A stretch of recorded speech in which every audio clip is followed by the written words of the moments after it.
Howdy everyone, it's me once again, the one and only Killer Dan.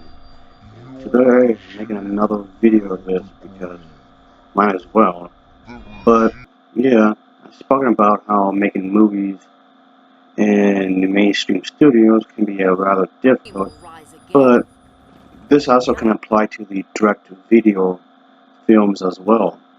And yeah, you do also have to fight against the used market as well. So yeah. But anyway, moreover is that there was gonna be another movie for the Wonder Woman film, the animated feature.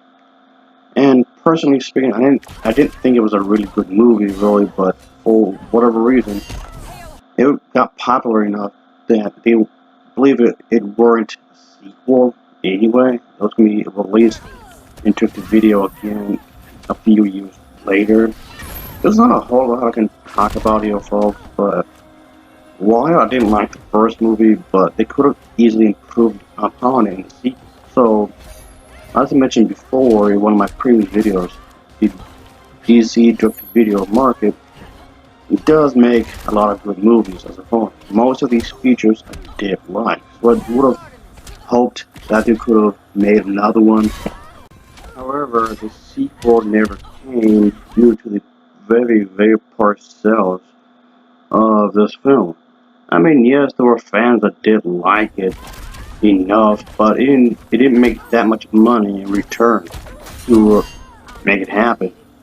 Even though, despite the fact, sometime later they made another Wonder Woman animated feature direct-to-video anyway, which I think is kind of odd because they could have just done it anyway.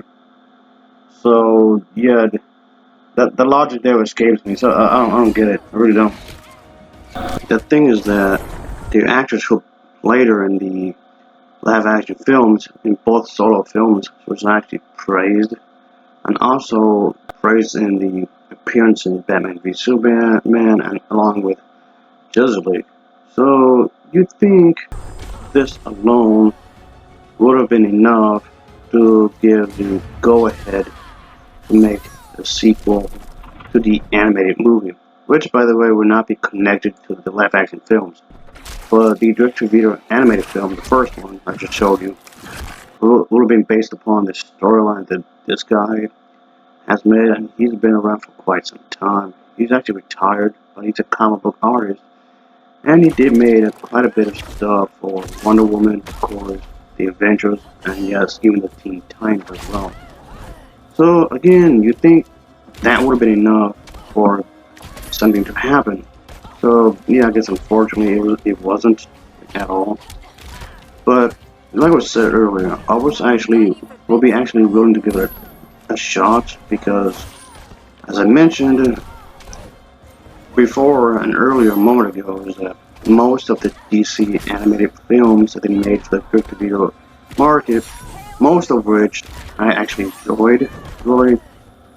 So most of these films were actually pretty good, at least the direct-to-video animated stuff. But oh well, they're still gonna be making a lot of superhero stuff anyway. So I guess nothing to complain too much about. But it does leave me wonder what could have been if they actually made it. Yeah well, as always, thanks for watching.